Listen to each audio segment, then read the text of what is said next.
New York? Hey, it's New Year's Eve. This is ClipperBlog Live. I'm your once and future host, Andrew Hahn. Joining me today from the town that they call Silver. Oh, no, the lake that they call Silver. There we go. Damn, screwed it up already. We have ESPN.com editor and ESPN New York dramatic reader, Justin Verrier. Hi. Hello. And friend of the program, old friend to me, new friend to you, middle friend to Justin. We have New York Knicks digital media coordinator, Charlie Widdoes. Hey guys, hold on, I'm tweeting something topical. Okay. Hey guys, let's talk. Let's do it. Charlie, let's start with you. Sorry. That was Hey, multitasking. Yeah, it's a tweet. It was a New Year's themed tweet. I should just specify here that if there are any viewers that have gotten used to the smooth stylings of a Fred Katz you might just want to like skip this show because it's been a while. We're gonna stretch out, get our bearings, get our ClipperBlog legs back. May go off in a couple of different directions. Charlie, the Clippers, they defeated the New York Knicks 99-78 in a laugher, as Bob Uecker would call it, with 2 Fs. What do you make of this once proud franchise that clings to that title from the 70s? The 2 titles from the 70s? Is it 2? What are you talking about? There's one title? Yeah, 2. 70 and 73. Yeah. Okay. So anyways, Mr. Is this a legitimate win, or is this are the Clippers padding their stats against a lottery team? Well, they're definitely a lottery team. I think it's somewhere in between. The Knicks, so they were down 26-21 until Farmar hit that buzzer beater 3 at the end of the first, and then in the second quarter, I thought the Clippers bench legitimately was going to let the Knicks bench go. I think the Knicks bench might actually be better than the Clippers bench, depending on who's starting for the Knicks. Anyway. What is the Knicks bench? The Knicks bench features, as Lawler called it, Euthalius or Travis Ware. Well, he's also / starter and bench player. So Pablo, I'm pulling up Pablo's plus minus tonight, which I believe was plus 26 or something. Seth Rosenthal pointed this out to me. In a 20 plus. Pablo. Anyway, so Pablo and Shane are a really interesting Pablo bench back. was a +6. Oh, I misread that then. Yeah. Anyways, he was a +6 in a 21-point loss. Yes, he's one of 2 Knicks members that have a positive plus minus. Can you guess the other one, Mr. Widdoes? From tonight? From tonight. Yes. Barks. Yes, you can guess it. What now? Was it Barks? Mr. Verrier, do you have a guess? Quincy. On the Knicks? Quincy. Quincy is a strong guess. It is, in fact, Andrea Bargnani. Ah. Yeah. Back on CBL, winning contests. Don't mess with Charlie and his employer. He'll get all of that stuff right. Anyways, working Bargs and JR back in the lineup. JR I thought was pretty bad, especially at the end. I don't know what that was all about. So Clippers beat them like they should, I thought. I don't know. That's it? You have nothing else to add there? Well, it was close. I really do think that you could see some things, like the Clippers really don't have a good bench, and the Knicks bench really can play hard at times. No, I mean they always play hard, and it can be effective at times. All right. Shane, what were your thoughts about this game? I thought it was pretty average when it comes to everything. I mean, as my good friend Charles was saying, probably not too much to glean from either side, considering the Clippers are on a higher plateau of excellence, let's say, than the New York Knickerbockers. I actually don't mind watching the Knicks these days, if only because I think some of their guys are less surly and they're a little bit more fun to root for. I don't root for like them in general, but I find them a little bit more tolerable to kind of watch because there's less like glaring and Kenyon Martin, like the threat of him beating people up every 5 seconds. But they're fine, and the Clippers, it seems like they're on this constant state of they're pretty good but probably not elite, and so mostly I spend the game just wondering which guy they should trade in order to get someone better. And so I was watching a little bit of Spencer Hawes in that one, and he seems like perfectly average. Okay, So, let's cut. I mean, you're talking about trades and how to improve this team. Charlie, Wait, can I ask you a quick question, Andrew, before we do that? Sure, by all means. Are Clipper fans like okay with this, like not being in the elite class of contenders anymore? Is that like a thing that's accepted now? No, not at all. Right. Not in the least bit. There's very apparent frustration and angst. It's like you're talking to a fan base that's unfamiliar with the mantle of being a contender in the first place, and then you immediately swipe it from them at the start of a season when a team that's supposedly a contender doesn't look like one at all. They don't know whether they're coming or going. I spend my days watching the Milwaukee Bucks and the Orlando Magic and the Utah Jazz. It's like a familiar theme to me, like a bunch of losing teams with very good young players, and I get to kind of daydream about potential in the future. Right. That's a narrative that's very familiar to Clipper fans. But back to this topic that Justin raised, the Clippers, they don't look like the supposed Western Conference contender, NBA Finals potential contender that a lot of people thought they were going to be at the start of the season, and analysts, writers, bloggers, they all kind of assumed that a trade is going to happen to try and either shore up the perimeter defense, fix the front court depth, do something. Charlie, what do you see for this team? Well, there's not, again, like the same obvious move has been the move since last year, I think. Jamal Crawford's obviously redundant on the roster or not necessary for the third best offense, but like you have to assume if they're shopping him that they're not getting offers that help, right?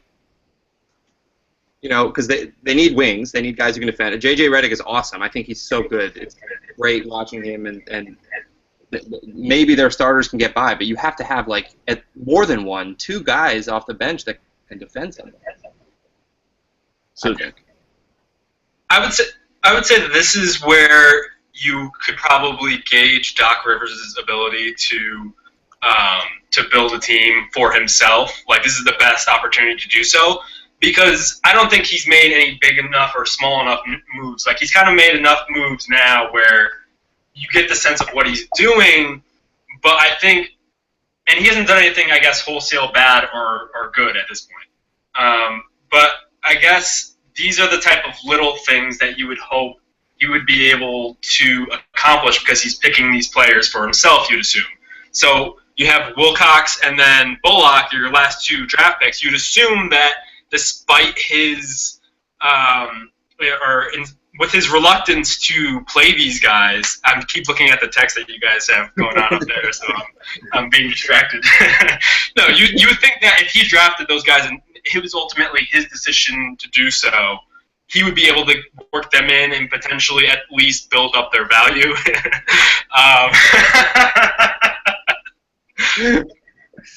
Damn it. So you think he'd be able to build up their value at the very least, and yet he's done nothing with them, and so they're left with Jamal and nothing else. So if they wanted to trade Jamal, they couldn't just fill the gap with those guys, and he hasn't built up the trade value of any of those two guys in order to bring in help that would allow them to keep Jamal. Right. Well, let me counter with this for a second. Kevin Arnovitz, founder of ClipperBlog, wrote Never heard of him. This scathing critique of the Denver Nuggets a few weeks back, and then the Nuggets You love that story. an 8-game winning streak. That was a good story, JB. Yeah, I edited it. That's a team there are teams around the league that are like the Denver Nuggets that theoretically should be looking to shed contracts and just basically strip their teams down. Wouldn't those? Yes, theoretically. I mean, I'm not in a front office. You're not in a front office, so we can only speak in theory. Wouldn't those teams all be ideal matches for the Clippers to just kind of move pieces around? The Clippers do have expiring contracts. Jamal Crawford is theoretically an expiring contract because he has a small buyout next year. Matt Barnes is another guy that's like that. What's to stop those kinds of unions from happening? Well, I think that they've had these. First of all, I don't know what values expiring contracts really have. I don't know what. I mean, trade exceptions have some value, I guess, because you can find a mismatch and salaries are no longer as big an issue. But I don't see what value it has to have an expiring contract, especially when you don't have any little assets to package with stuff, which they clearly don't have. If they can't get into the Corey Brewer derby, then I don't know what they think they're going to be getting without making a real move. What do you mean Corey Brewer derby? The Corey Brewer, the guy that was already traded to the Rockets? Well, before that. That's what I'm saying. Oh, okay. No, that. If you can't outbid the Rockets for what they gave up for Corey Brewer, then you're probably not really serious about upgrading on wings. You first have to reconcile whether or not Jamal is expendable or not. And that I have no idea how Doc Rivers feels about him. But then there's the question of what's his value, and I don't know what it is. All right, let's. Everyone else seems to love Jamal Crawford. They love watching him play, but I don't know what anyone's giving up for him. Yeah, let's go right there because. Charlie, you no longer have skin in the Clippers game other than your undying fandom. You watch so closely from 3,700 miles away. Every move, every tick that this team makes. What are your feelings on Jamal Crawford? It's tough to deny that he's basically had two of the most efficient seasons in his career these past 2 years with the Clippers. He does have some value for them, but like you said, what is his value on the market? How integral is he to this team? Well, I think removing Doc's temptation to play him in the playoffs actually has value. So in that way, it's addition by subtraction. He and Spencer Hawes both strike me as the biggest luxury things to have on your team. They're so flawed in other ways, and they do these few things well that you already do well. I mean, all you need to do is have JJ run around and run a pick and roll, and you have an offense right there, a really good offense. So I think Jamal's very tradable right now. I think they would be better without him. Maybe the season, you just need a lot of guys to soak up minutes during the regular season, but in the playoffs, I just don't see him helping that much. Justin, I saw you make this scrunched face that the women of Tinder just go wild for. Do you disagree with Charlie's thoughts on Jamal?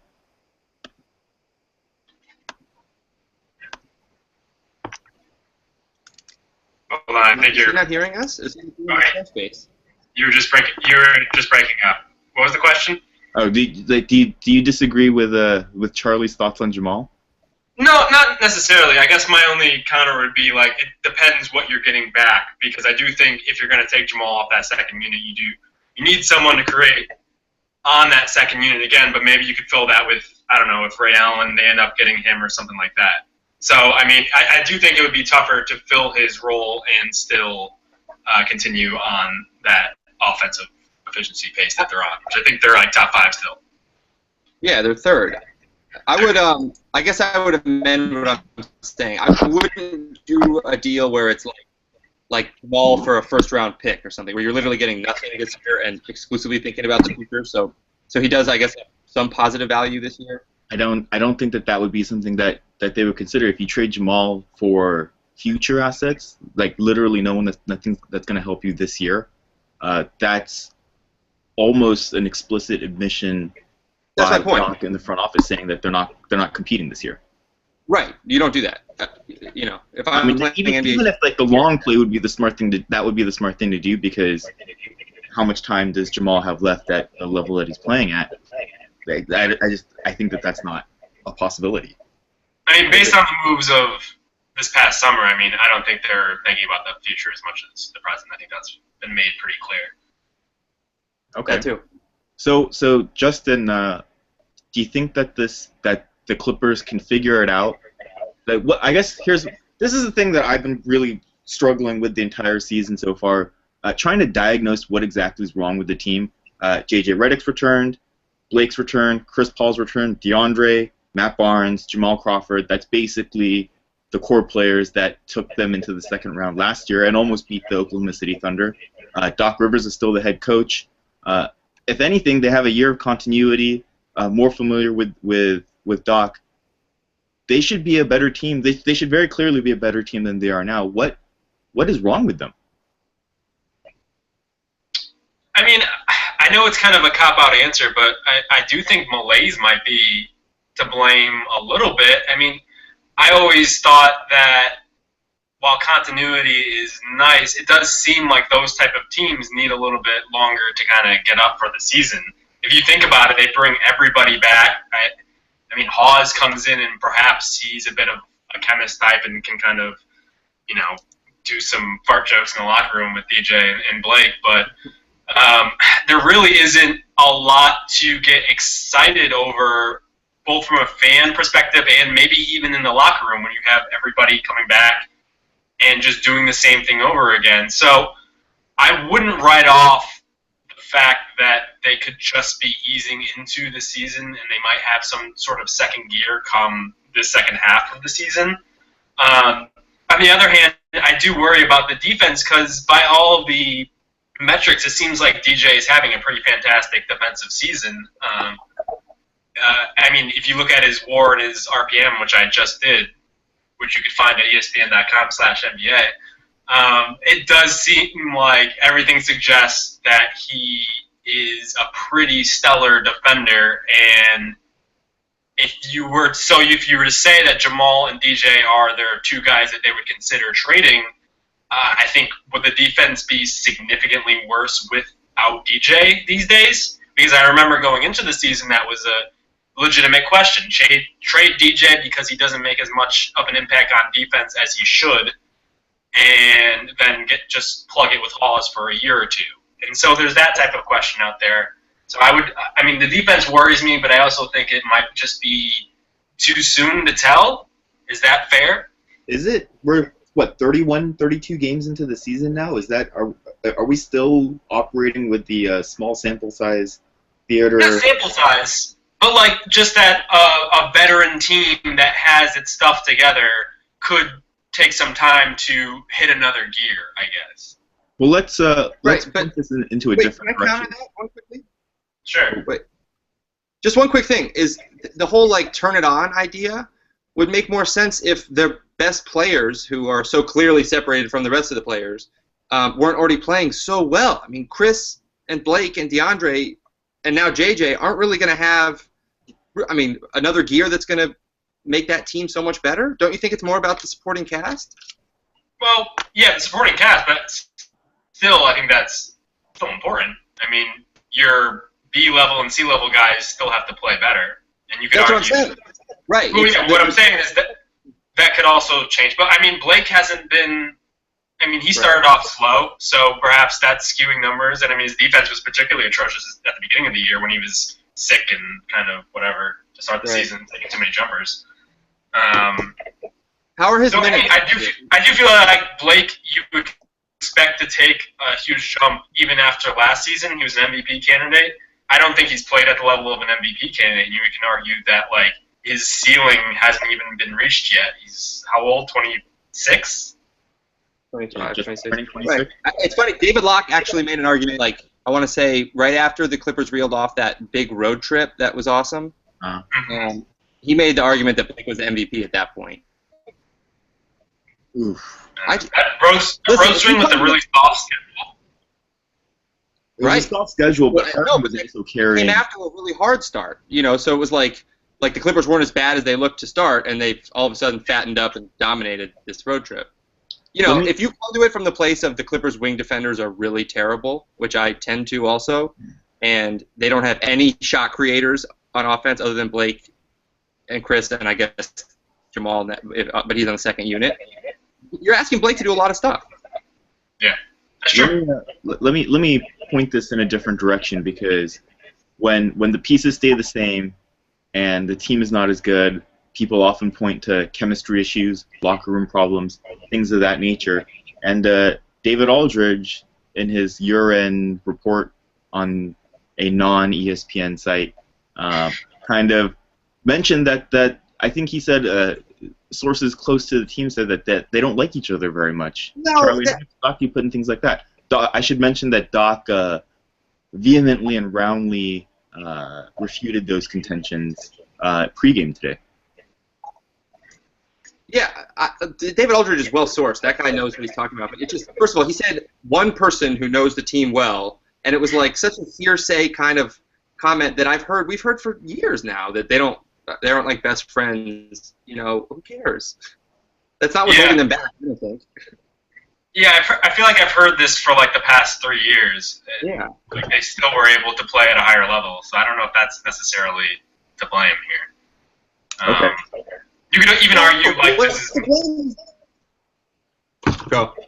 I was gonna say you could even argue perhaps this is from someone, and this is just purely speculation. It could be from someone within the locker room trying to like spark a bunker mentality. Like let's say that maybe Doc leaked this or whatever. Maybe he's just trying to rally the troops through the media. I mean, it could very well be something like that. You think Chris is the one that's saying this? I mean, Chris is just probably the most Machiavellian player in the league at this point. Kobe, he's too out there just for people to think that there's any kind of subterfuge going on. But Chris Paul is, I mean, I find those State Farm commercials very odd and also completely appropriate. Like, it wouldn't shock me if Chris like created a second identity to just like do dirty work for him out there. Like, oh, this house no longer works. I'm going to set it on fire and collect the insurance on it from my good friend Chris Paul. Yeah, I mean, I get the sense, and like I haven't hung around the team as much as like most reporters or whatever, but I do get the sense that he's very protective over his image in order to like rightfully sell himself and to be able to make money that way. But I do think behind the scenes, I think he's a bit cutthroat because he has that kind of drive, just like Kobe. And I think Kobe has maybe even like kind of suggested that the two of them are pretty similar in that regard. And I think that's why the Lakers trade that didn't happen might have been good for them. But I do think that's kind of his MO, is that, and is on the court too. It's just he wants to like stomp on necks when it comes down to it. So I don't know if this would be him or whatever, but I wouldn't put it past him. Okay. So can we go back for 1 second? Sorry, but I think to your point earlier, Justin, trading DeAndre's off the table, in my opinion.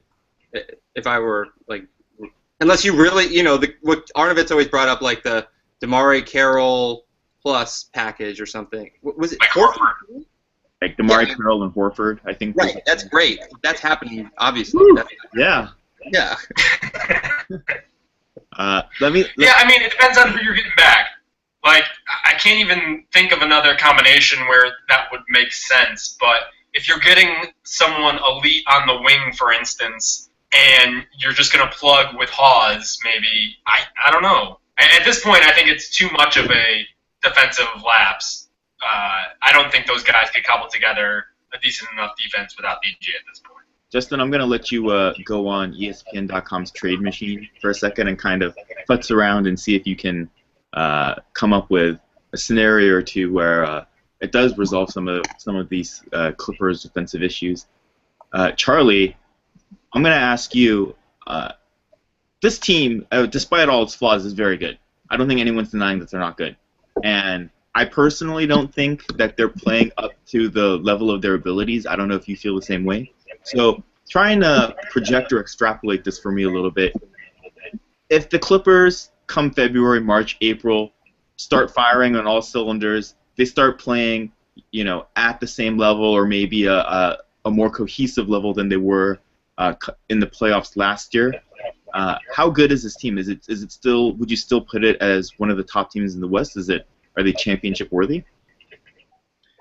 Yeah, I don't see like a big separation in the West. That especially not if we're looking months down the road.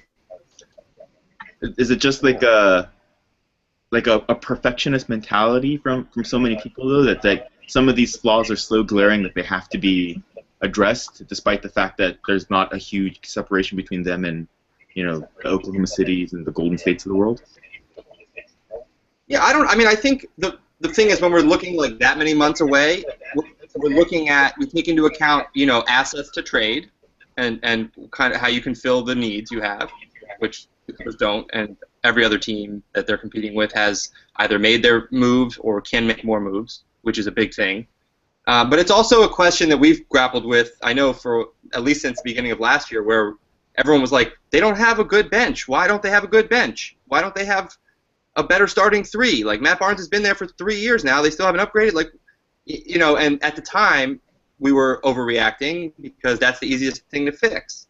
But all of a sudden, like, and it kind of merges into the assets thing. But now they don't have ways to fix it unless they sign Ray Allen, which would be awesome. So I don't know. I mean, they're still in the point where they could be the best team in the West with a little bit of luck and maybe a pickup, or they could be losing the first round. And losing in the first round in the West obviously isn't that bad necessarily. How dramatically different is the bench from last year to this year? Like, did everyone just grossly underrate Darren Collison?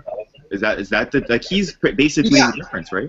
I think so. I was watching the other night, and it was alarming to me how much worse Jordan Farmar is than Darren Collison. And what capacity? And I think we have a. What does he do? Jordan Farmar? Yeah. Point guard.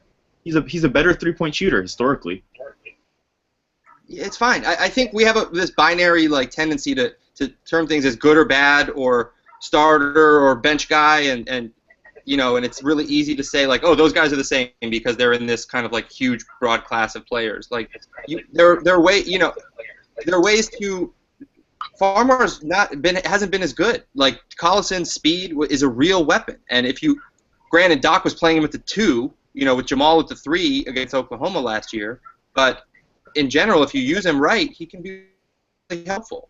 Hey, you want a deep cut stat that's going to refute what you just said about Farmar not being very good?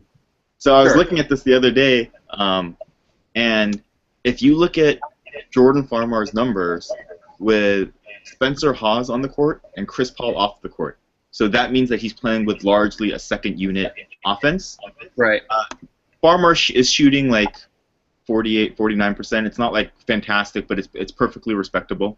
But if you take Spencer Hawes and Chris Paul off the court, so now he's playing with the big babies and Jamal and whoever else.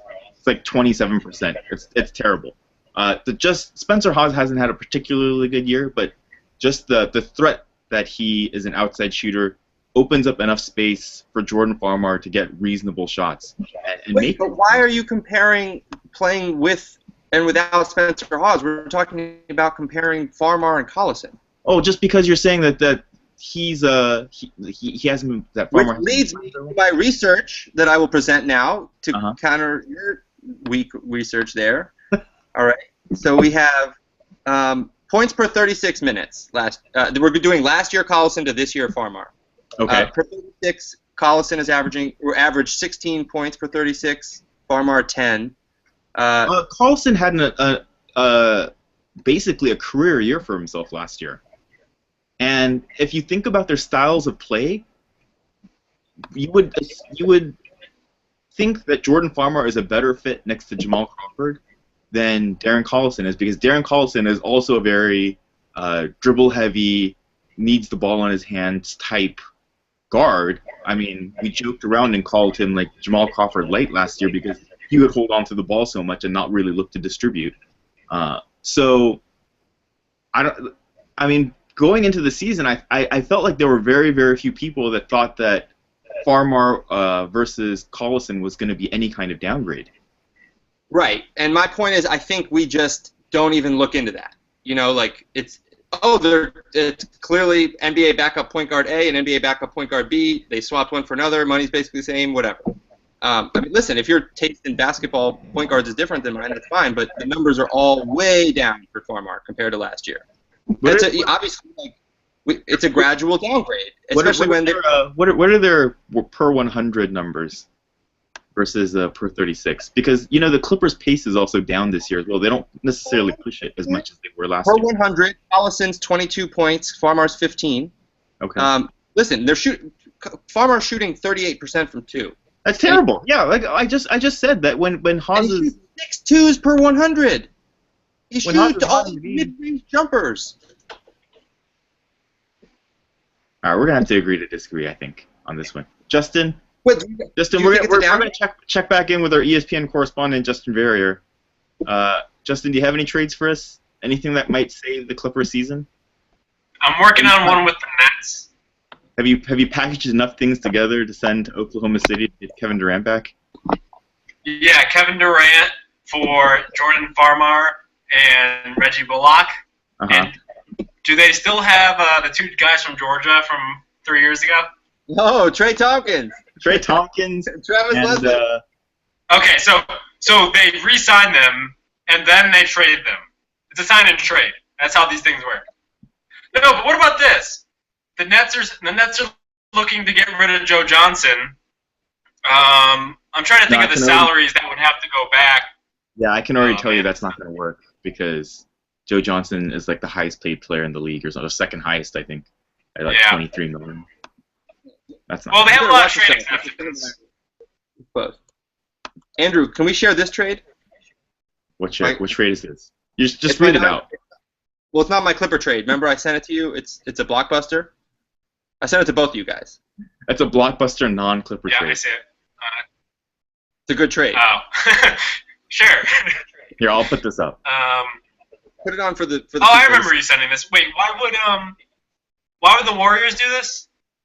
Because they have to move Lee at some point to pay Draymond. Why and do they they have to have move players, useful players there. Why is this not loading?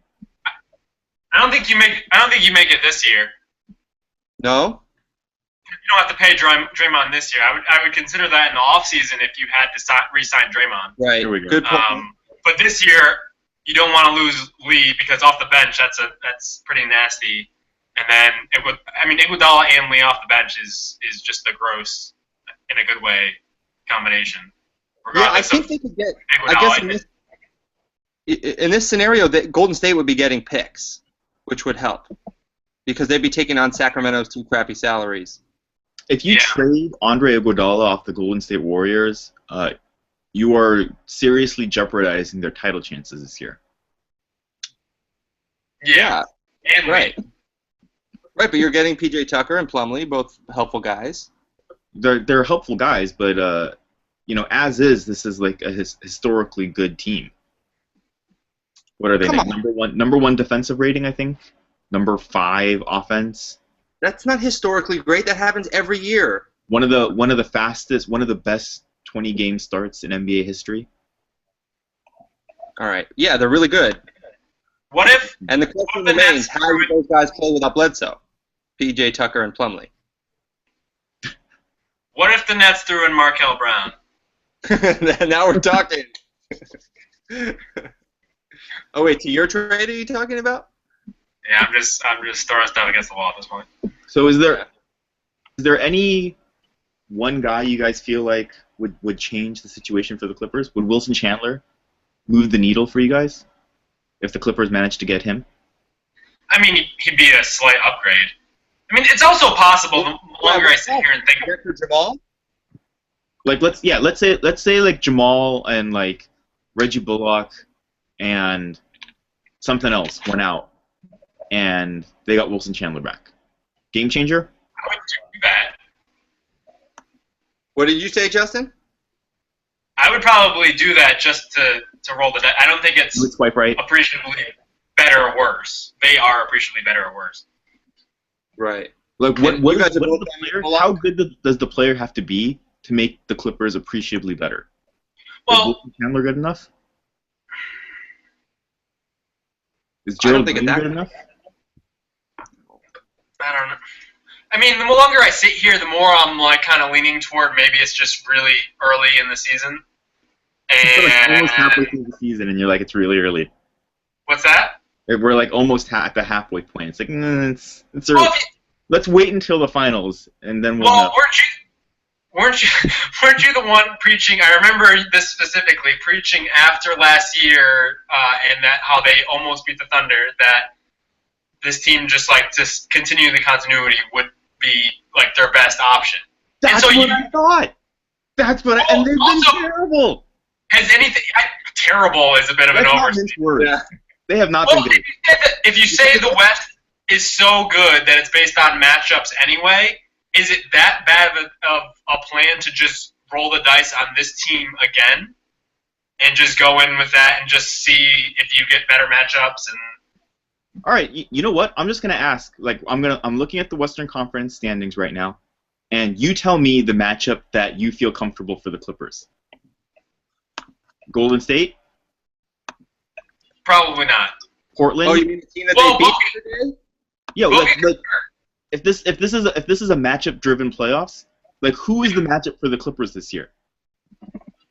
Portland, Memphis, Houston, Dallas, San Antonio, and I'm gonna assume Oklahoma City makes it in. So Oklahoma City, like, what's the team that is at least gonna get them out of the first round?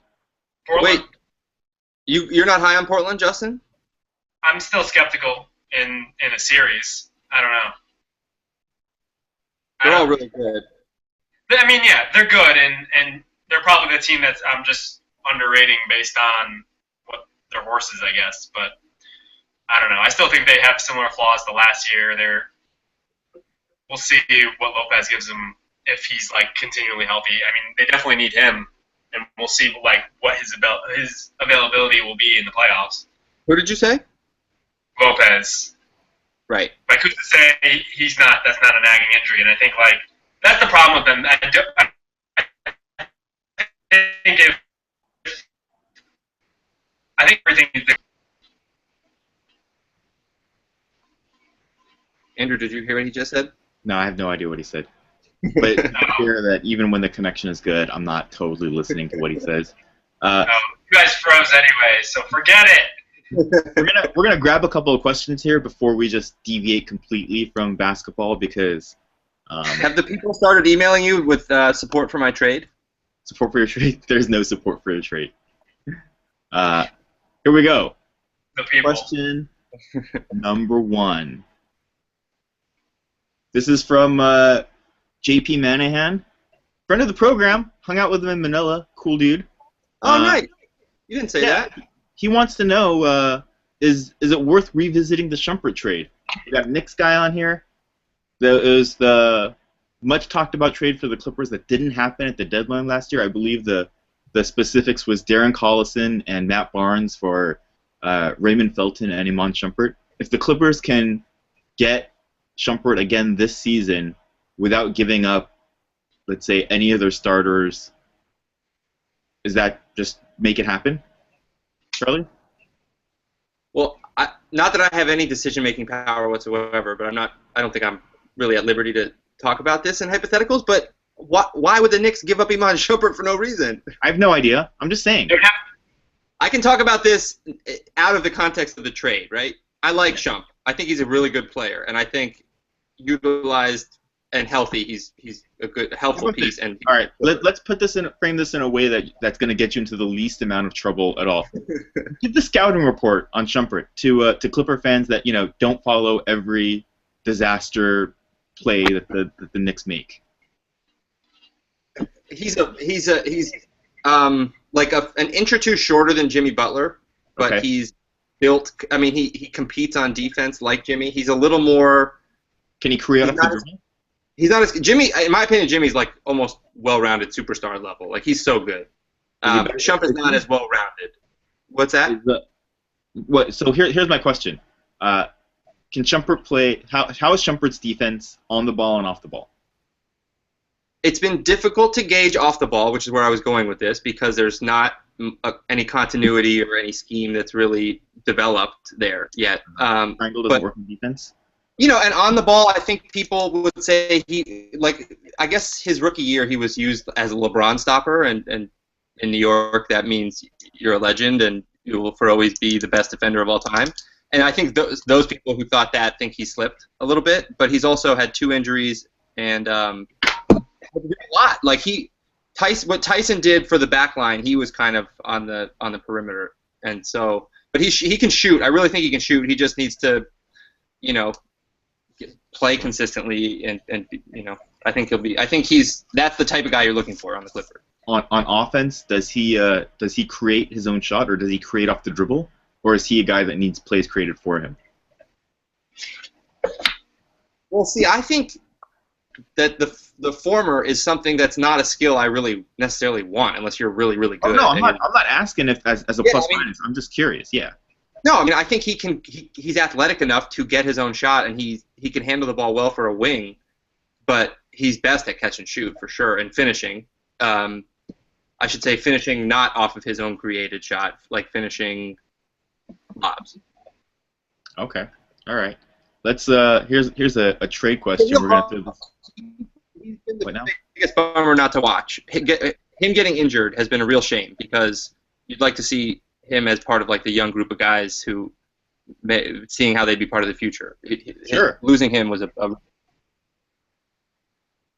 yeah, not good for the Knicks. Possibly good for the Clippers, because that lowers his value. So what picks do the Clippers even have to trade at this point? Because they gave their next year's first to Boston. Yeah, the earliest first round pick that they can trade is 2019. Ugh. You don't like the 2019 draft class? Well, what I'm saying is, like, now you have to start considering the future at this point. I think they're not in Nets territory, but they're creeping in on just completely mortgaging the far off future for minor upgrades in the present. I heard it. that's the type of team that would do it. I'm gonna give my 2 cents very quickly on all of this, because like they've taken a lot of flack for the Jared Dudley trade and having to tie a first round pick to that barge to get it out of Los Angeles. Give me all your sense. You mean that barge that's playing really well right now in Milwaukee? He's had what, like 2 good games? Yeah. How many games has Chris Douglas Roberts had? And big baby. Here's my point. The Clippers are without 2 picks currently. The 2015 pick that they used to get Doc Rivers released from the Celtics, which I don't think anyone should complain about, given the way that he kept that franchise together during the entire issue with Sterling towards the end of last season. That is worth the cost of a first-round pick, I think. Hold on. At the time, everyone said it. That, where would this team be without Doc Rivers? Where would this franchise be without Doc Rivers? I think they'd be fine. They would have been fine? Absolutely fine? I'm sure. I think Doc is a great leader of men and everything like that, but, like, I think it's a bit much to suggest that, like, someone without a title wouldn't have been just as, like, fine doing that. I mean, clearly not Vinny, but if you get a decent coach, which they would have gotten anyway. You think, like, Stan Van Gundy wouldn't have been... I mean, it's different because then, with the whole racial element... Who would have said some stuff? Like, Sterling was there at the time. Would Stan Van Gundy have even gone to the Clippers because Sterling was there? Yes. I don't understand that question. Yeah. He went to Detroit, Andrew. Would Sterling have hired Stan Van Gundy because Van Gundy is a man that speaks his mind? He's not a politically astute head coach. I mean, he's this big racist, and he hired a black guy, so clearly he was willing to set aside his emotions for whatever that hire was. He's clearly image conscious as well. Only an image conscious racist would celebrate Black History Month in the wrong month. Here's the second point. If the Clippers are still good in 2017, and we're talking about a late first-round pick, the 26th, 27th pick, but Steve Ballmer is the kind of owner that's willing to snatch up second-round picks, just shell over money every year, there's not a huge disparity between rounding up multiple second-round picks and a late first-round pick. Not the end of the world. It hinders you in the sense that you can't use that as an asset to trade. But if you're talking about just keeping that pick for future consideration, that's the non-issue either. Well, Okay. just so the reader, just so the watcher, the people are focused here. We were talking about this specifically in the context of trading. We were not. Were we? Yeah, and there's also specifically in the context of just their picks. Wait, hold on. Are people really buying first rounders that much anymore? No, and that's the point. And even if you can buy, you only have $3 million, so you can't buy that much. There's still. The Knicks could do that. The Nets could do that. Every team spends $3 million. It's not like the Clippers could just like choose that they want a first. Didn't the Knicks buy like 2 second-round picks this past year? No, they bought one, and it was in the 60. It was in the 50 to 60 range. They traded for 2. They traded for 2. They didn't offer much for those picks either, though. Also, has Ballmer? I mean, besides kind of the in-office kind of equipment that he's brought in supposedly, and like the analytics and whatnot. Has Ballmer really shown the willingness to spend on salary at this point, given all the like caps and whatnot in the restrictive CBA? Zune money is not going to spend itself, so that money's got to get out there. Well, isn't this like, I don't know his finances at this point, but I get the sense that he does not either own any shares of what was it, of Microsoft anymore, or he owns very little. So this is kind of one of his primary businesses. No, am I wrong in saying that? I think he still owns shares of Microsoft. I think he is one of the larger shareholders of them. Yeah, even still, he's a person with a net worth of 22 billion. I think he's the richest owner in the NBA. So really, yeah, even if this is his primary business, he's not hurting for cash. I'm going to go back to addressing some of these questions. How come we don't see the questions? It's a trade question that we had casually brought up earlier from Andy Munoz. Justin, what 6th man can come off the bench? Could you see something like a Reggie Bullock, Jared Cunningham, and Spencer Hawes trade for Wilson Chandler? Do you think, if you were Denver, is that something you would consider? Not without what? I mean, I have the idea of him, but at this point, I don't see what, like, I guess it depends, because the problem with Denver is they also seem to have a mandate to put together a decent team. And so for that reason, I don't know why you would tear everything down and get Bullocks as kind of the one like guy to rebuild with. I don't know. That seems like it doesn't seem. If I was Denver, I wouldn't be motivated to do that. You'd not be motivated to do that. I might. If you're running Denver, you would consider that?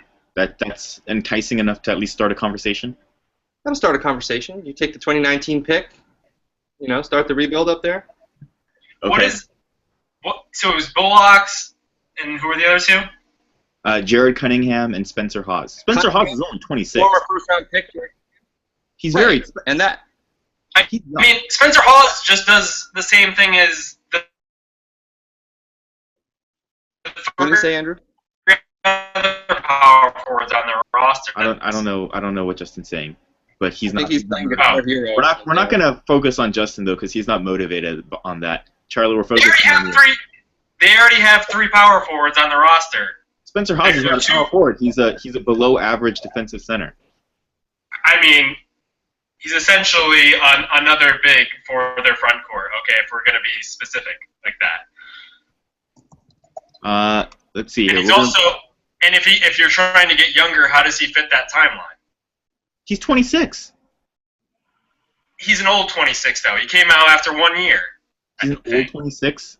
He's an old soul. Meaning he's old like 29. He can't be an old 26. How many years does he have on him? 5 or 6? Oh, he's only on a 4-year contract, so that's great. That's perfect. I don't see why. Well, he just keeps you in the middle, is what I'm suggesting. Right. He's not going to bring you.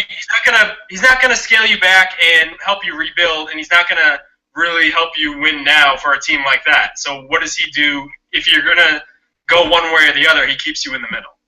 I'll tell you the answer to that, Justin. It's a good question. It's the right question to be asking in this scenario. But I was operating on the assumption that Denver kind of turns into rebuild mode, at which point everything becomes an asset, and every trade becomes like, do you get more or less than you give? And in that scenario, like you're getting 3 things, you might be able to keep 1 or 2, maybe you flip another. Like you move JaVale McGee. I wouldn't think of it in terms of what they have now. It's just like that they're not going for it, and even if they are going for it, hell, they could be better with those guys. I'm not a huge. Charlie's thinking of Denver as like a Craigslist trader who's gonna start with a stick of gum and just like keep on trying to barter his way up. Yes. This is an HBD, guys. That doesn't happen here in the NBA. How many years does Chandler have on his contract? Wouldn't you like 2? No, I think it's like the last year. Like his like very small guarantee on it next year. Okay, so you wouldn't rather have the small guarantees than 4 more years of Spencer Hawes, whom didn't look particularly motivated on the Cleveland Cavaliers or the 76ers when he wasn't playing for like a good team? I think that's not motivation. That's just not being a good athlete. Could be wrong. So what's the difference now? All right, we're just going in circles on this one. This one we're just going in circles. It's not going anywhere. I'm gonna tackle this last question and then we're gonna get out of here because everyone has super hot, super sexy New Year's Eve plans. I've heard. Charlie, this is for you from Alfredo Rodriguez, longtime watcher. With the Clippers' weaknesses being at the small forward spot, but the Clippers like playing for each other, what do you think is more important for this team going forward? Making a trade to improve their playoff chances, or keeping that locker room dynamic intact? It's a good question, of course, but we don't really know much about the locker room, and I tend to think that unless things are really bad or exceptionally good, it doesn't really matter, or we don't know. So they should get a new small forward. I don't know, like, is trading Matt Barnes going to make Blake and DeAndre, like, not best bros anymore? Let me ask you a slightly different question. Yeah. If you can trade for a small forward, but Matt Barnes has to leave as part of the deal, does that appreciably improve this team at all? Because you're trading basically the only true small forward for another small forward. Yeah, let's be honest though. Like, how many small forwards are there in the NBA that are good, that are like upgrades over Matt Barnes, who's kind of fine? Not that many, right? Like, Iman Shumpert is part of that group because he's a big 2, and like so many teams can do that these days. I don't know who are we talking about. If we're talking about Wilson Chandler, I'd rather just sign a Francisco Garcia or someone off the street to come back up Matt Barnes than make that kind of trade. Okay. Who is it? Who's moving? Is Luol Deng tradable? Can you trade for Lou? You know, friend of the program, Dan Woike of the Orange County Register, was really selling this fake trade. This fake trade. It is not even a rumor, so please don't tweet about it like it's something that's happening. But Jamal Crawford and Spencer Hawes for Luol Deng. Yeah, done. Automatic. Again, why would the Heat do this? Yeah, that's the thing that I was stuck with. Like, why would the Heat do this? Well, according to you guys, Spencer Hawes is ready to turn around a franchise as soon as possible. Very young. A Hawes-Bosch backcourt? Woo! 26-year-old. Number 7 seed. There you go.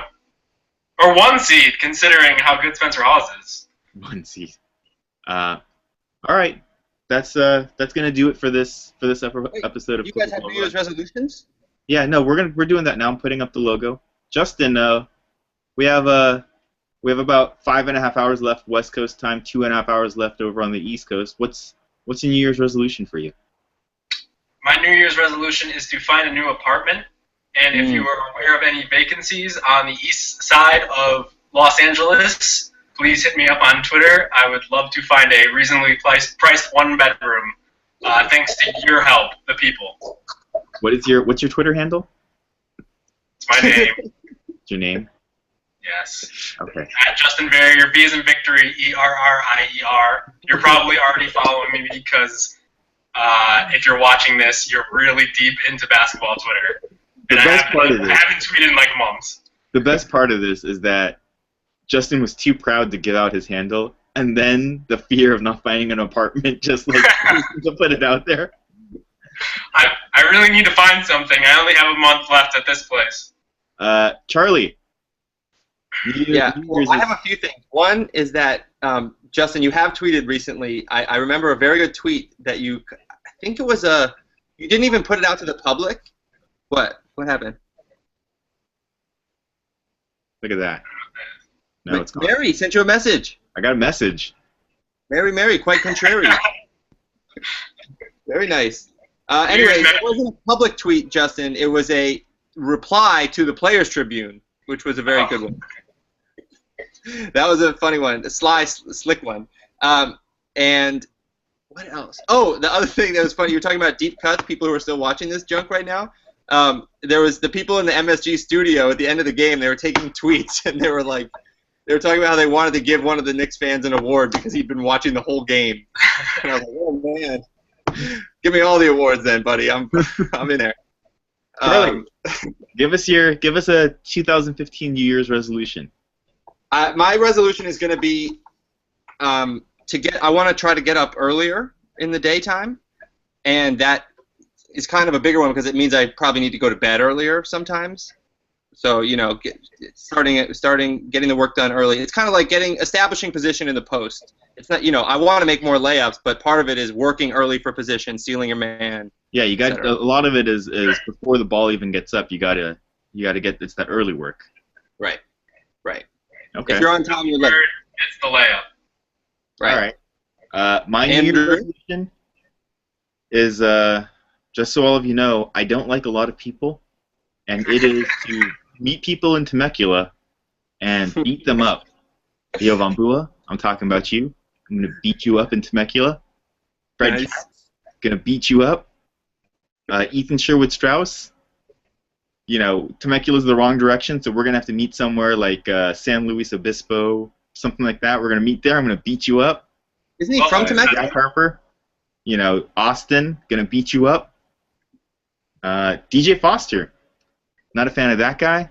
No. Temecula is halfway because he's in San Diego. Going to beat him up. All you people, I found a place that will deliver steroids to me by mail. I'm going to take them. I'm going to get jacked. I'm going to beat all of you up. That does it for 2014, everyone. Hope you like the show.